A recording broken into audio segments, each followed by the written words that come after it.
राजकारणानं एक गोष्ट मात्र शिकवली, या जगात ज्यावेळेस तुम्ही नाहीत ना त्यावेळेस तुमचं कुणीच नसतं. कारण राख सावडायची राहिली एकीकडे, काही भांडगुळांनी षडयंत्र आखली आणि 10 दिवससुद्धा सुटकाचे होऊ दिले नाही. लगेच शपथविधीसुद्धा झाला. म्हणजे कुणासाठी किती प्रॉपर्टी कमवली ही काहीच कामाची नाही. रिकाम्या हातानं आलाय तर रिकाम्या हातानंच जाणार आहेत.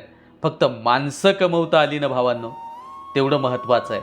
कारण अजितदादा म्हणाले होते की राजकारण खूप वंगाळ आहे आणि या राजकारणाच्या नादी लागू नका पोरांनो. आपल्या घरचं भविष्य बघा, धंदा पाण्याला लागा, हे अजितदादा म्हणाले. दादा, तुमचे शब्द आज खरे झालेले सुद्धा पाहिले.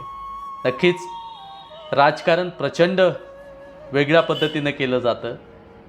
कुणालाच इथं महाराष्ट्र दुखवटा साजरा करतोय, पण घरातल्या कुणालाच त्या व्यक्तीच्या विषयी काही वाटत नाही, याची सुद्धा खंत वाटते आहे. मला माहिती आहे अनेक जण मला बोलणार आहेत की एकीकडे मग उद्या त्यांना उपमुख्यमंत्रीच होऊ दिलं नसतं किंवा राज्य बंद पडलं असतं, अशा तशा टमक्या फिमक्या गोष्टी गप्पा हाणताय ना.